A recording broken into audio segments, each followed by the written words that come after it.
Okay, so I'm going to start, and I apologize for those of you who were on the original site and saw me for about a minute, and then it cut out. That was completely on my end.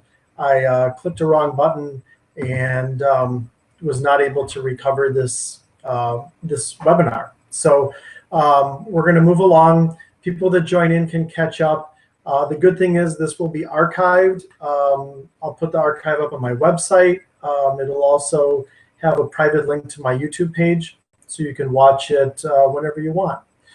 So in setting up this webinar, I didn't expect to get a huge response. There were nearly 100 people signed up. So in terms of group chat and question and answer, we're going to set some ground rules because this webinar is about moving forward with a new foundation for effective communication based in cognitive science. And we're not here to debate the merits of that. If that's something that you have questions about, we can talk about that in a different forum. This is to move forward with effective communications.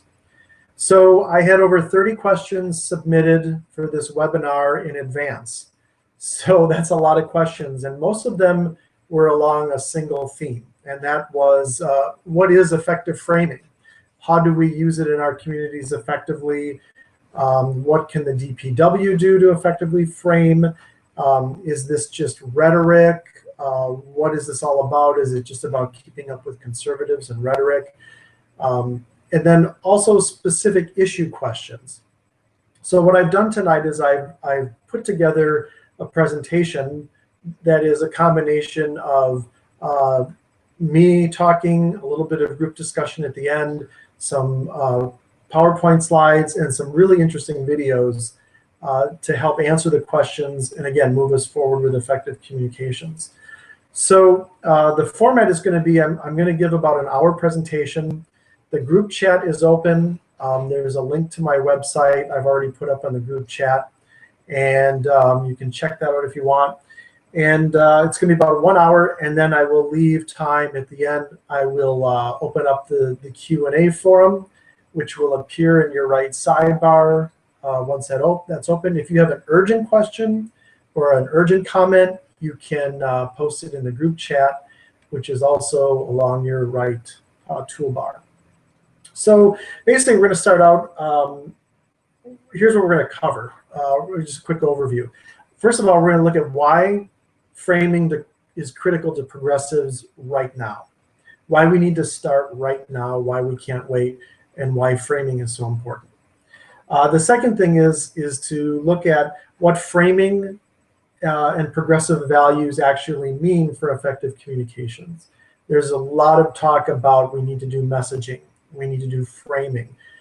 Nobody really is got a handle on what that looks like. So I'm going to present tonight what an effective framing campaign would do and what that would look like. There's been a lot of requests for a contrast of the recent governor's race in terms of framing and messaging. So we're going to take a look at that. And then look at how to effectively build capacity to frame for future change. And then after that, we'll take questions. So to start out with, I'm going to open up a PowerPoint slide here. So let's look at this in terms of our progressive past, which progressives were great at framing in the past, the conservative present, and then the progressive future, and what we can do to forward progressive values and progressive vision.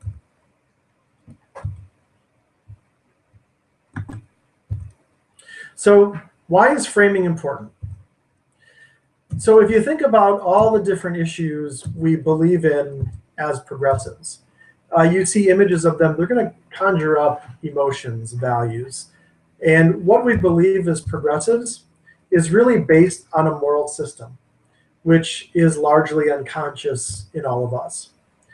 What we need to do to move progressive vision forward is to make that conscious through effective communications. And it's something, as progressives, we haven't been real good at in the past. One thing that comes up as people start asking questions about how should I message this issue? How should I message that issue? Is the idea that every issue has a unified moral framing. And that needs to be communicated repeatedly when you are talking not only about issues, but when you are communicating about anything.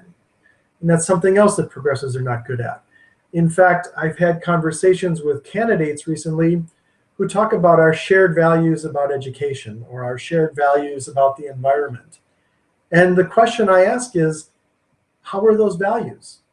You're talking about issues, you're not talking about values.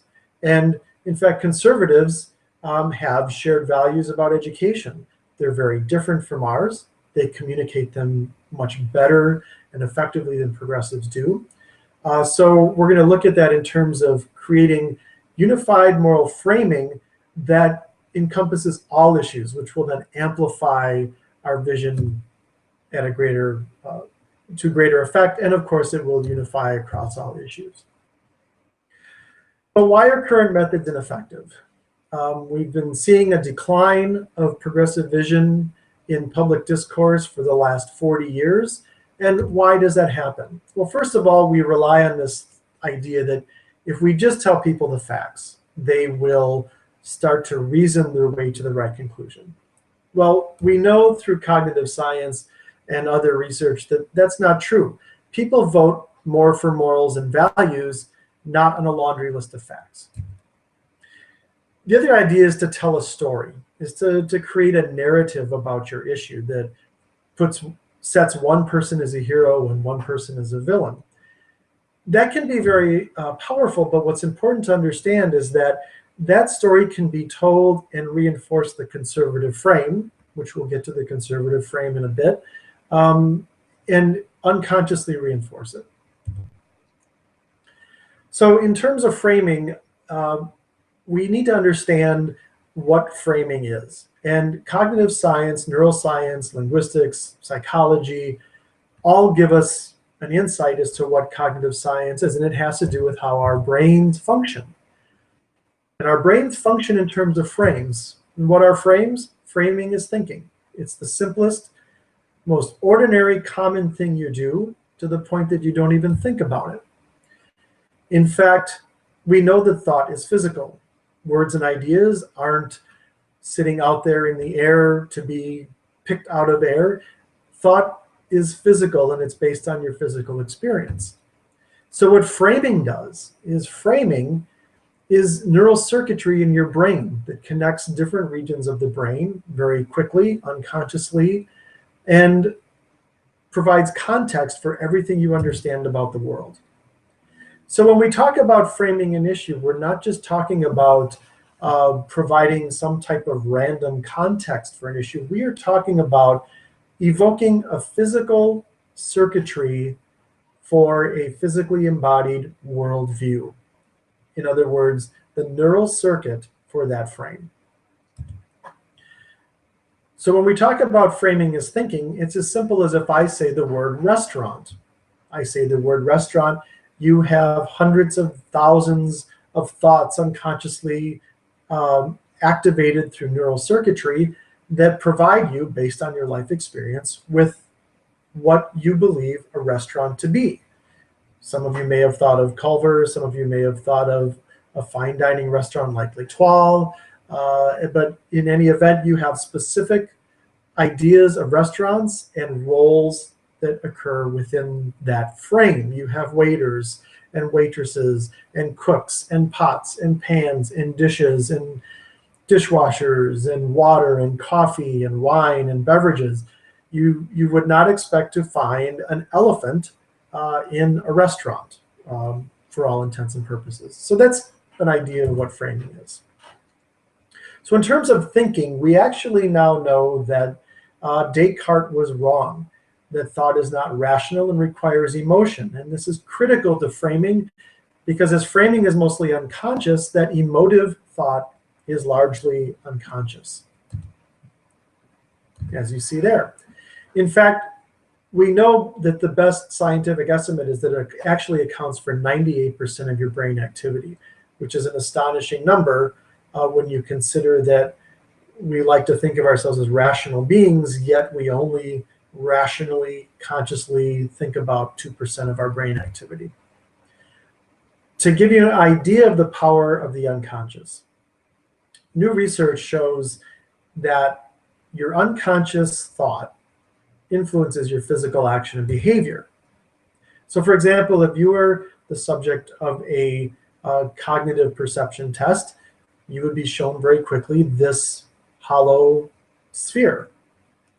And then just a couple milliseconds later, very quickly, you would see this image pop up. What subjects report perceiving is actually this. Now, why is that important? It's important because unconsciously, your brain is using existing knowledge through framing and neural circuitry to fill those knowledge gaps. It goes back in time to the strongest circuit, which today, in terms of public policy, politics, and social discourse, the conservative frame is the strongest circuitry that is available to us. Therefore, your brain is constantly and unconsciously filling knowledge gaps with conservative information without conscious thought. And we'll get to some examples of that. So what are the important takeaways of this research? The first one is that we are all physically connected to each other in the world around us. There is nothing floating out there that is magically going to spark creativity or thought or ideas. It is physically embodied within us and is activated largely when we connect with each other in the world around us. That's a critical point. It is that physical connection that gives rise to meaningful thought and defines our experiences through framing, which is begun from the moment you're born. Your brain processes this almost entirely unconsciously, and as I like to call the conservative message or drumbeat, it is unconsciously reinforced everywhere. And it has actually become hypnotic at a cognitive level because you don't even realize that you're reinforcing it. So the only way to break that hypnotic drumbeat is to consciously shift the frame and be aware of what that drumbeat sounds like and looks like. So how is framing critical to progressives? And this is important, again, when we get down to issues and people looking for these magic bullet phrases that will change public opinion on an issue. It's important to understand that those don't exist. And all messages have a frame. And that frame defines your moral worldview. People vote and respond to those morals and values. And that more people vote on moral frames than issues. And we have a situation now in largely America and the world in general. We have a state of what's called hypocognition in terms of progressive ideas, which means that they're basically non-existent. They're virtually extinct. And we have to start activating them effectively in public discourse in order to restore progressive ideas and vision. That's what framing is all about.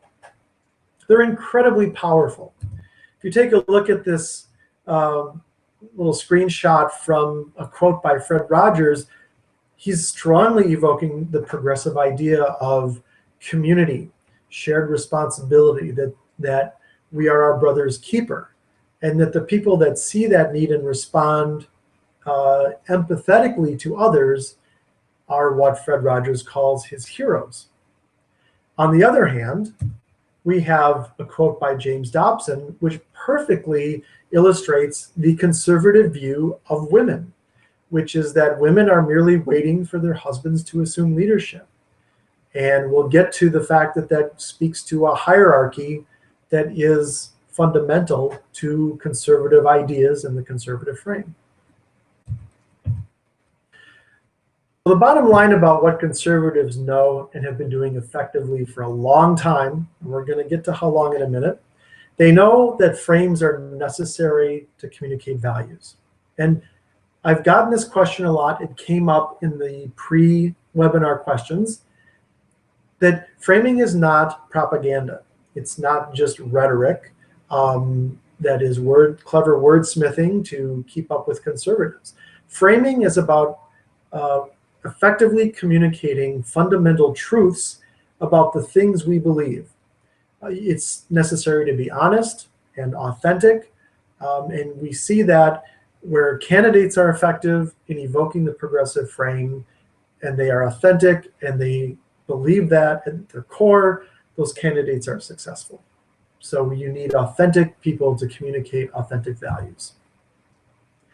Conservatives know really well how to communicate outside issue silos. Virtually every issue can be connected back to just a couple conservative ideas, and we'll get to those in a minute. They also know that if the facts don't reflect the frame a person believes, they reject the facts in favor of the frame. And you're probably all laughing right now because you deeply understand after the last few elections that that's true. And it's one of the reasons people vote against their self-interest all the time. And most importantly, people are looking for a moral connection. There's no point in giving people a laundry list of issues when they are looking for a moral connection. Finally, this came up in the pre-questions, is that repetition embeds frames into the brain, which is why you hear conservatives evoking the same message over and over and over again. Right to work, right to work, right to work. It embeds that moral idea, which is based in the conservative frame, into your brain.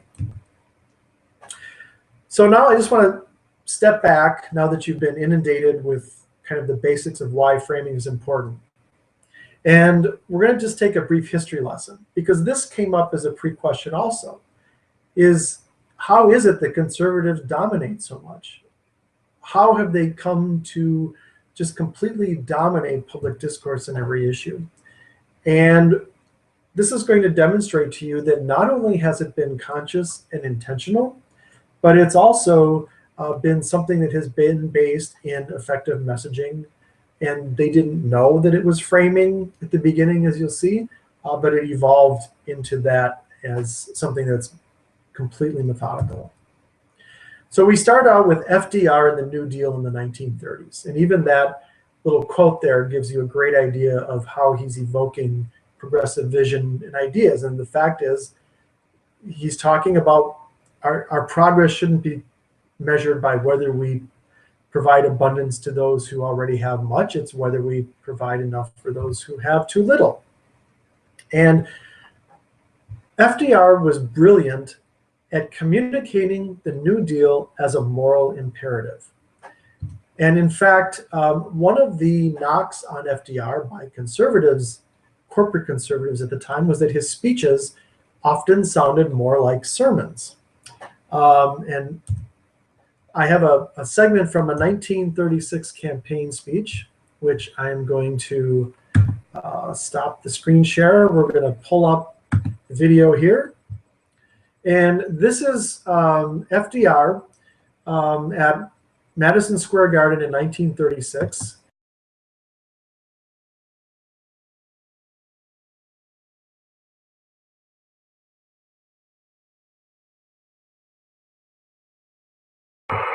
Okay, so here we go. Here's the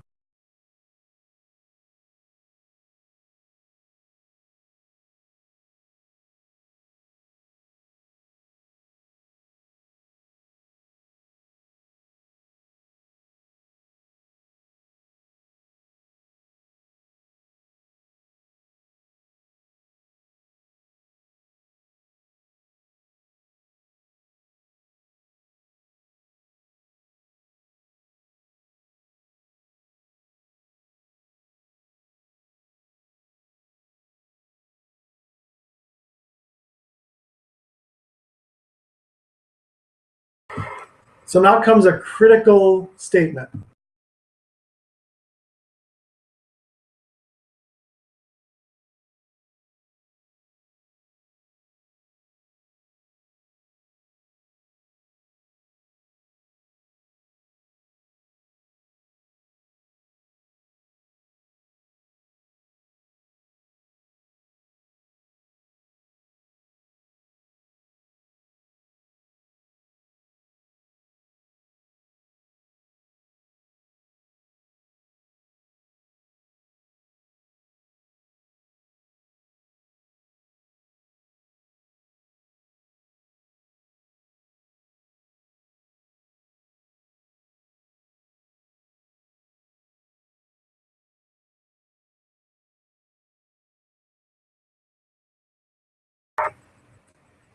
Okay, so there is the critical statement right there, where he frames it in terms of moral certitude. He says that your government is on the side of the Good Samaritan, on the side of the street of the Good Samaritan, whereas the wealthy and those who are opposing his New Deal are on the other side of the street, framing them as immoral. That's a really, really critical statement. So let's flip back to the PowerPoint slides here quickly. Okay. So back up. So there's the quote, the functional quote there. Your government walks on the same side of the street as the Good Samaritan. So in response to the New Deal, in the 1940s, starting early 1940, late 1930s, corporations were freaking out. This group, through the National Association of Manufacturers, started this campaign with major corporations to save capitalism. And it was funded by all the major corporations of the day. Sun Oil, you name it, Chase Bank, JP Morgan Chase. They recruited Reverend James Fifield out of Los Angeles, who was a conservative evangelical on the West Coast. And what James Fifield does is he starts this Freedom Under God campaign. It actually evolved into the 50s and the 60s, which launched our One Nation Under God. But this Freedom Under God campaign was a national campaign. It was coordinated by James Fifield and the National Association of Manufacturers. And the basic idea was it framed the New Deal as being anti-Christian, because nothing was more godly and Christian than capitalism. And I'm sure you're all laughing now or having deja vu with what's going on today, but this started back in the 1940s. And progressives haven't had a real values-based response to that ever since. In addition to this corporate Christian movement, the conservatives started this anti-communism movement, spawning out of the corporate Christian movement. And so there's another video here that I'm going to pull up. This is basically a propaganda video from the 1950s that talks about the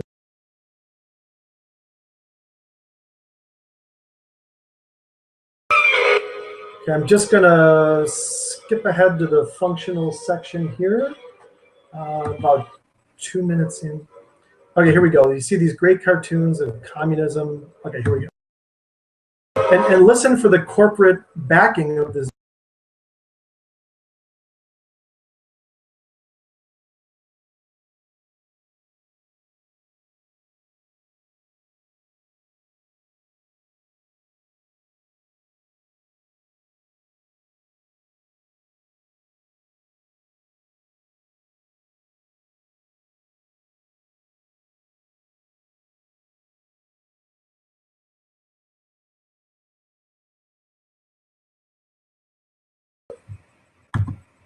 Okay, I'm getting messages that you are unable to see or hear the video. Okay, let me just see if, sorry about that.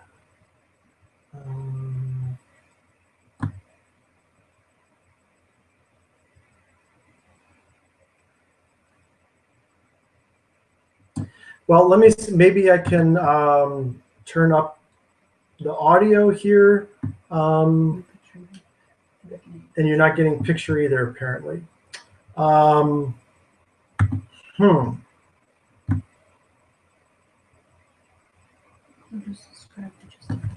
So maybe I can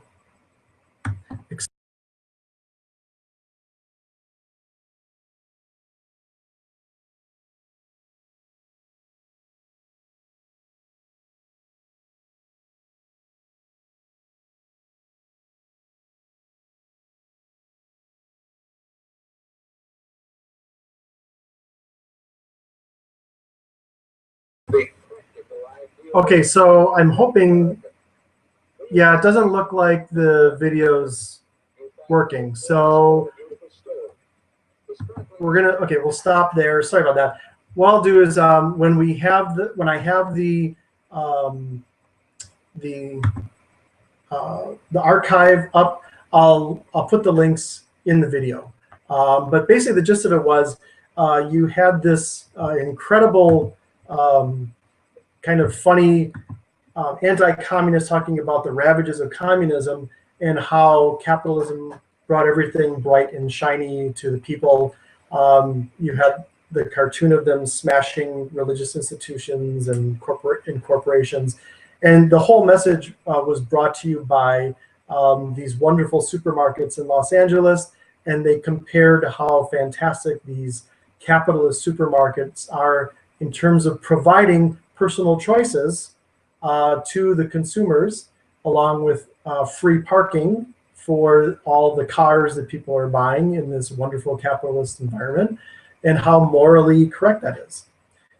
So we see that's, go back to the screen share then.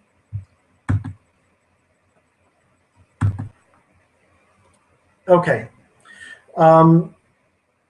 So basically it was based on this idea of personal liberty and freedom under God, and that capitalism embodied these values of liberty and freedom under God, and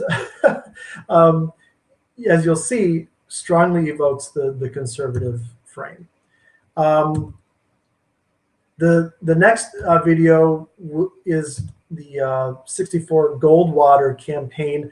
Many of you have probably heard this. It's basically saying it's Goldwater accepting the nomination in 1964 to be the Republican candidate for president. And he talks about legitimizing future extremism in defense of liberty, as in personal liberty. This speech was grounded in traditional American values. It evoked the conservative frame of self-discipline, self-reliance, and also of the government or the public as being immoral. So then in 1968, we advanced from Goldwater, who lost. Remember, Goldwater lost by a landslide, but he started legitimizing this idea of extremism. And you come into the Nixon campaign of 68, where it actually becomes a methodological campaign that begins the conservative populist movement against the so-called liberal elite.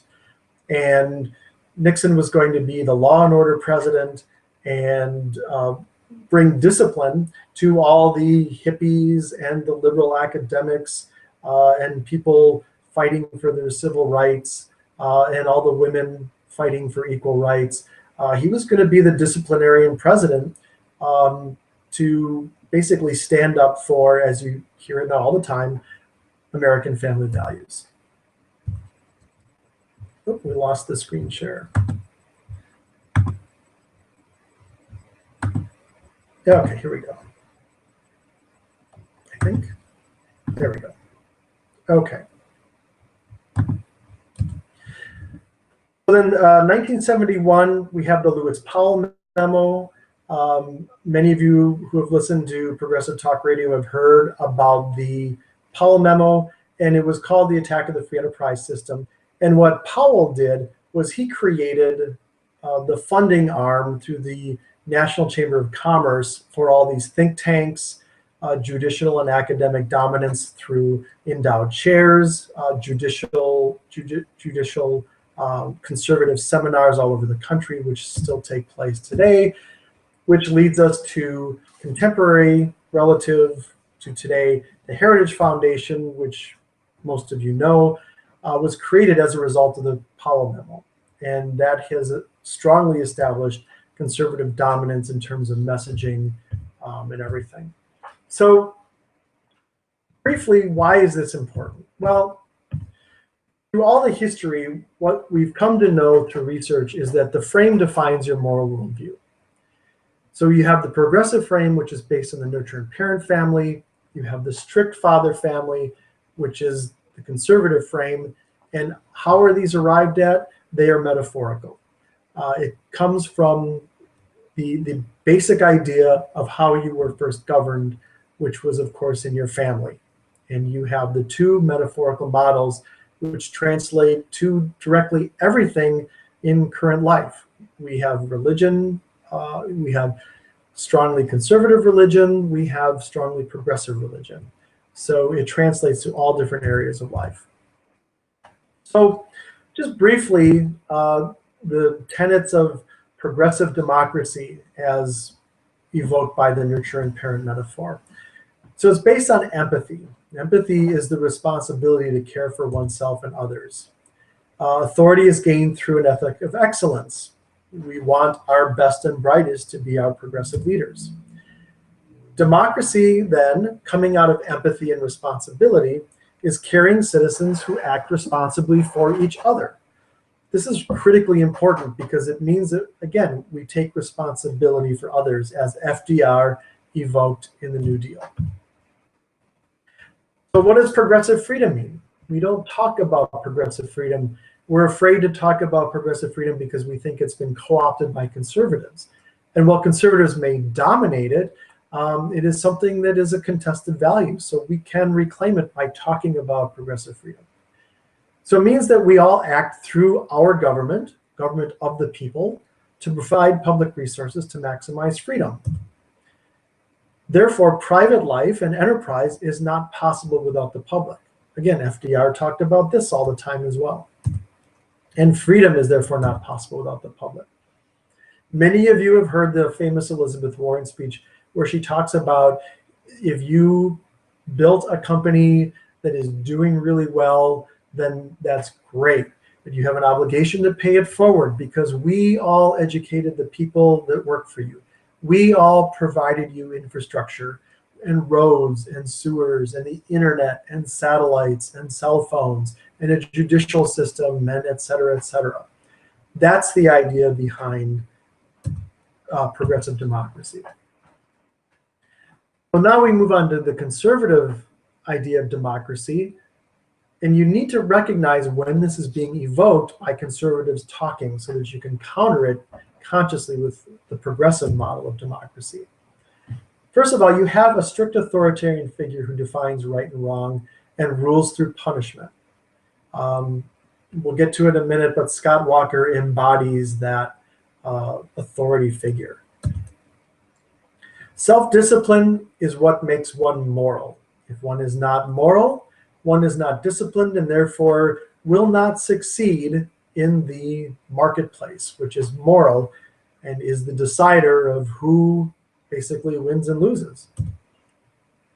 You have responsibility for yourself alone first. That's critically important because it denies this idea of community, of all of us being each other's brothers, sisters, keepers.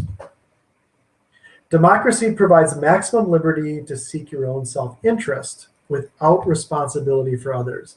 If you think of conservative economics, this is a perfect example of the conservative economics. It's to seek your own self-interest, which for conservatives, economists is profit without having to take responsibility for others. So success comes from being self-disciplined. If you are not successful, it means that you are immoral, and therefore you deserve your lack of success.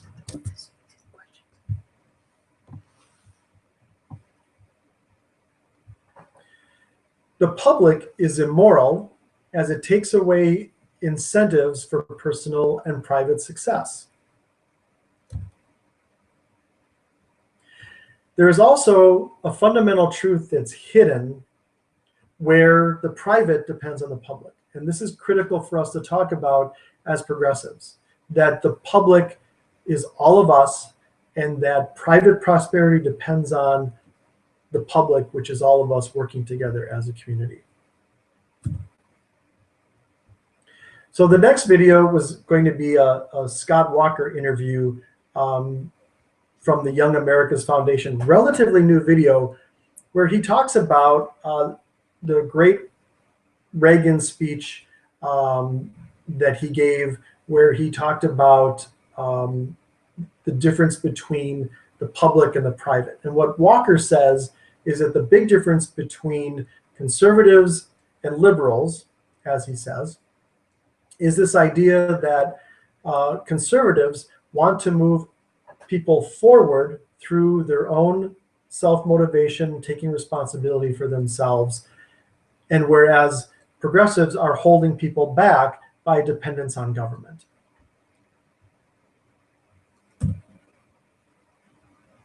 So I had a lot of requests to break down the election. And again, unfortunately, it seems like there's a sound issue and video issue with the embedded videos.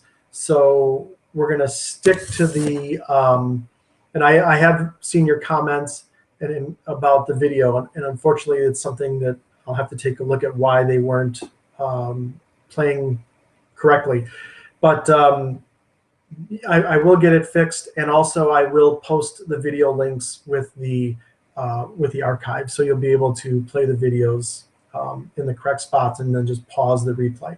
So I want to take a look briefly at the 2014 election and kind of breaking down what I consider to be critical framing mistakes that we can learn from as we move along here. So here's a point where you could all respond in the Q&A section, and many of you are going to get this right away. But I find it interesting. I think it's not easy to tell. If you read some of the critical points there, a leader in the Midwest, leading economy, public education system producing graduates who have skills and education to compete in the workforce.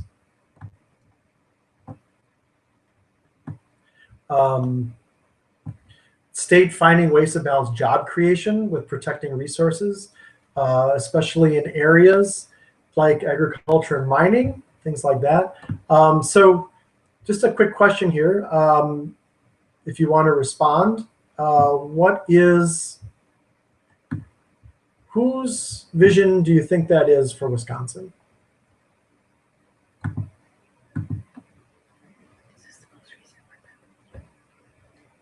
So might take a while, but we can keep going because I won't get to the answer until later. So let's look at the first campaign ad.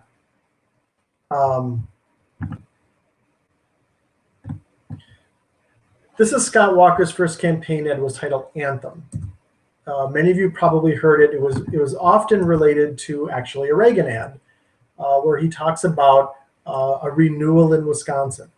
The key point that I want to make was this section right here, where he talks about the goal is that everyone who wants a job can find a job. Less dependence on government, more dependence on individual hard work and pride. So there you go. I mean, there is the conservative frame evoked perfectly. Less dependence on government, more dependence on individual hard work and pride. So how did Walker evoke the conservative frame? And this is really important because this was something that wasn't identified early on. First of all, Scott Walker has functionally become the embodiment of the strict authoritarian father. He represents everything that conservatives think is moral and good about their ideology. Critically important to understand that this is not about them being mean or nasty or underhanded. They believe they're moral. Talking about the public being immoral, taking away incentive for private success. That only the private sector can create jobs. That is a moral statement, that the private sector has the moral responsibility to create jobs. It is immoral for the public to interfere. That's where the whole job creation thing is important. Therefore, those who do not have jobs are undisciplined and immoral. So if you're unemployed, it's your own fault because you're not disciplined enough. This should really make a lot of sense to people. Therefore, Scott Walker is the moral conservative leader.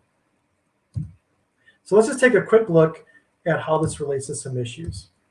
In terms of the economy, you see language like tax and spend that increase bloated red tape to make it harder to create jobs. Again, the government is creating the burden that drops, government is creating the burden that conservatives are relieving and therefore creating more jobs. Again, it has nothing to do with the facts about jobs or employment numbers. It's all about their ideological moral beliefs. And hopefully you understand how critical it is that facts do not counter something as powerful and morally based as this. Education. We see ideas like choice, talking about personal choice, where it is the father of the family making the choice for the family. He has the moral authority to do that, and the government should not interfere. This idea of transparency and accountability is all about punishment.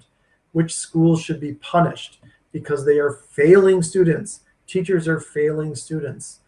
This is very much in the conservative frame. Healthcare. Conservatives succeeded as framing healthcare as a market function.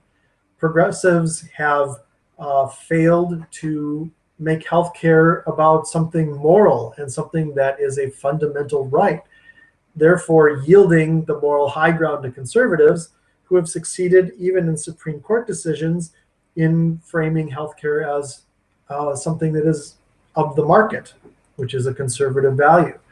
So you see healthcare costs rising, again, eliminating the government red tape that increases cost, giving families more control. There's the whole family control, personal liberty. And whoever commented that it's from his evangelical upbringing, that is exactly right. It goes back to that whole evangelical idea of capitalism and conservatism being moral. Now let's look at the Burke campaign. And let's just remember that, so the conservatives have put out this incredibly powerful moral statement that evokes every issue, that every issue evokes their frame. So the first ad that Mary Burke put out was called Working for You. Again, many of you probably remember this. It started out with a phrase that her father had a big idea, Trek bicycle, built Trek into a great Wisconsin company, making sure that kids have, and that she is making sure that our kids have the skills and training to succeed, instead of more breaks for big money special interests. Well, when you linguistically and cognitively break down those ideas, we see that they strongly evoke the same conservative ideas that the Scott Walker campaign did. That her father was a private industrialist, the kind of strict father who's creating this company to benefit his family. The idea that kids have skills and training to succeed, that means in the workplace. So we are seeing the conservative view of education evoke that education is to get a job, as opposed to a more progressive idea of education, which shows kids what's even possible in life. And then this idea of always evoking big money special interests. The conservatives have succeeded in equating big money special interests with unions. So that's a critical error in messaging. In terms of the same issues that Scott Walker messaged, we see on the economy. Mary Burke talked about creating good jobs, private sector approach, even as the Secretary of Department of Commerce. She created jobs in the private sector. So we see this evoking the strong conservative frame of job creation in the private sector. Education. Again, not to belabor the point, but we see the conservative view of education. It's a way up to a good job. Strong economy. This phrase is interesting. Prepared to work hard so they can realize their dreams. Meaning that if you don't work hard, that you cannot participate in the American dream. And then the idea of accountability measures, where accountability is for punishment. on healthcare. So, oh, and we've lost our screen share momentarily.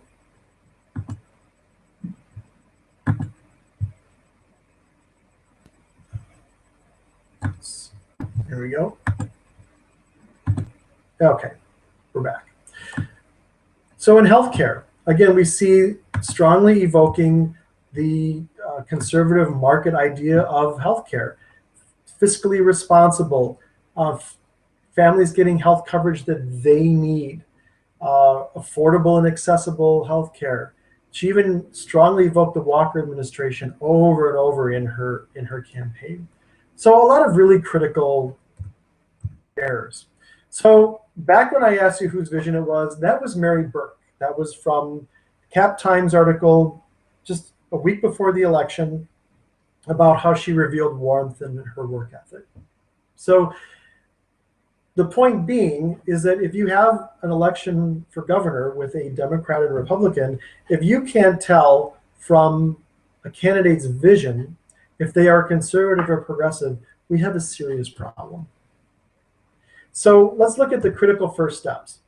First of all, that there's a difference between moral and partisan on issues. Second, identify the moral frame. We've looked at several different issues in terms of what the moral frame is, and you need to identify that moral frame. We have to understand that moderates and centrists, as we consider them, are really biconceptuals, which means that, and pretty much everybody on this webinar is going to be biconceptual, which means in some aspects of your life, most aspects, you are progressive, and in some aspects of your life, you are conservative. At some point in your life, you watched and understood a John Wayne film, or you were a strict parent with your child. Something like that, you have the capacity for authoritarian thought, just as most conservatives have capacity for empathy. The idea is to find out where those conservatives have empathy and on what issues. You then speak to them on that issue in the progressive frame, which activates the progressive frame in them and reinforces it, and therefore the same message in the progressive frame can work on every issue.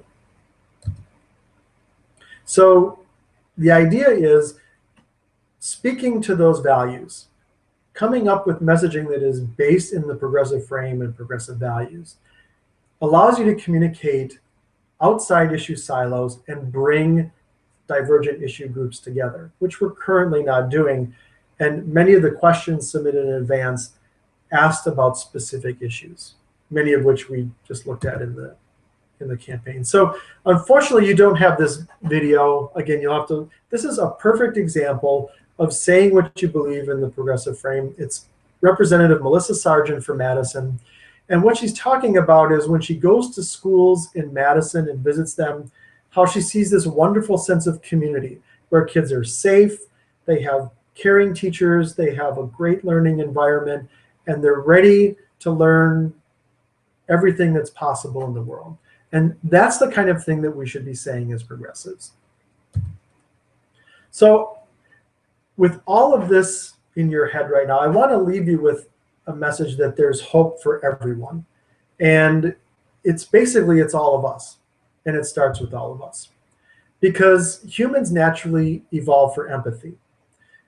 And that's evidenced by scientific research. We have these things called mirror neurons that were discovered about 20 years ago by Antonio Damasio in Italy. And what mirror neurons do is they allow me to experience the same neural activity in my brain watching you carry out an action or feel an emotion or experience an emotion as you physically experiencing it. So we are all connected physically through these mirror neurons, and it's because of that that the ideas of empathy can be spread very quickly if we evoke it. We also know that humans unconsciously seek connection, physical connections with others in the world. And what's important is much of this has been suppressed by this conservative self-interest frame dominance that we've been talking about tonight. If you are only thinking you're responsible for yourself, that goes a long way toward propagating fear and jealousy and greed and things like that, as opposed to more of empathetical thought where we are all a community, we all look out for and take care of each other, which provides a great sense of security and well-being. So through framing, we all need to start strengthening this. So think of it this way.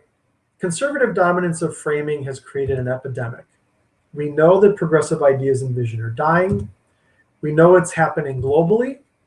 To give you an example, the map that just popped up, the darker red shaded areas are places that have higher rates of gun ownership. And where we see this idea of self-reliance and self-interest spreading is where we see these deeper shades of red and greater gun ownership, because people are feeling afraid, they're feeling insecure, they don't feel a safe, secure community is around them. So framing is the cure. It acts as a cognitive vaccine. However, if there's just a small number of people, say just the people on this webinar or the people from a framing workshop, if they're the only ones that get vaccinated, it'll have little effect. If you have a measles vaccine, it won't work if only 10 people are vaccinated. What we need is large-scale. We need a large-scale vaccination of framing. It provides the cure for conservative dominance because you will be aware of it and you'll be able to consciously change public discourse. And a large vaccinated population will be very effective and then, in effect, change public discourse. So, and I'm going to have to get back to the screen share here.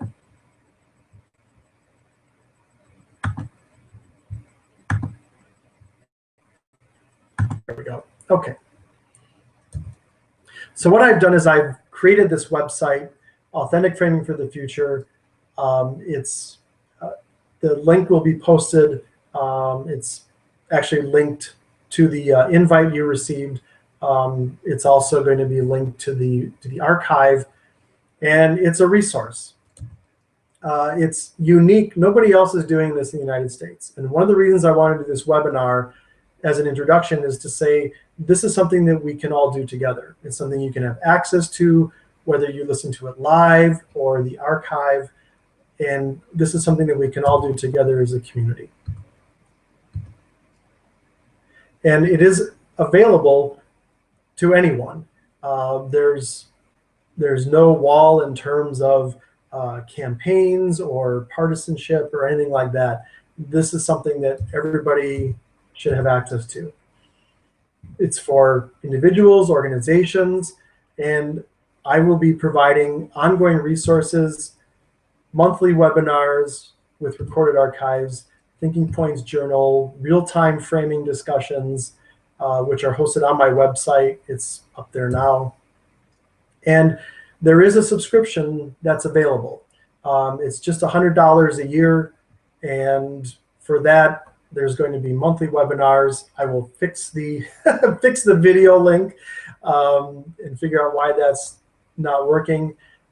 There's going to be a bi-weekly Thinking Points Journal starting mid-May, and then the 24/7 discussion forum. The other thing that's on the website is resources to book workshops, consulting for campaigns or organizations. And the idea is I want to develop a community of framers, not only through the website, but all over places, everywhere in the state and beyond. So with that, if anybody has questions, I am seeing your questions at the moment. I'm going to stop the screen share there. Let's scroll down, and again, I do have all of your comments about the videos not working, and I'll get them fixed. So the question forum. The other thing I will say is, if you're typing in questions while you're doing that, in terms of specific issues, on my website, which is www.frame4future.com.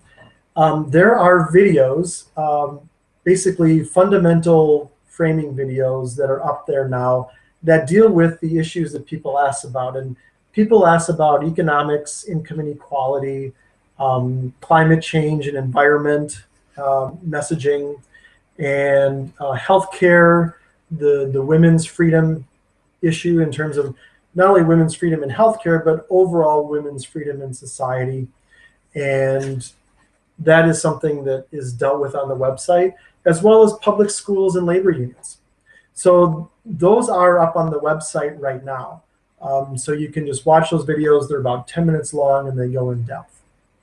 And I've also been reminded to remind everybody, since we have quite a few people on, that there are workshops coming up in Green Bay. So this Saturday in Green Bay at the Brown County Dems office from 10 to 2:30, there will be an in-person workshop. It's going to be a great in-depth look at this. We're going to really dive into it in more in depth. And then on the 16th, so 2 weeks later, another Saturday in Menasha, Wisconsin at the Goodwill Community Center, same time, 10 to 2:30. And that's going to be a subsequent progressive session that will build on the session on the 2nd. But since you've seen this webinar and you're getting some background in framing, I wouldn't hesitate to sign up for the 16th. And again, I'm not seeing any other questions or comments. So thank you all very much for coming on. I'll send out an email as soon as the archive is up, and it'll have the PowerPoint link as well as the audio video links. So you'll be able to enjoy those videos. And thank you very much. Go to the website. It's www.frame4future.com and look at all the resources that are available. So thanks a lot.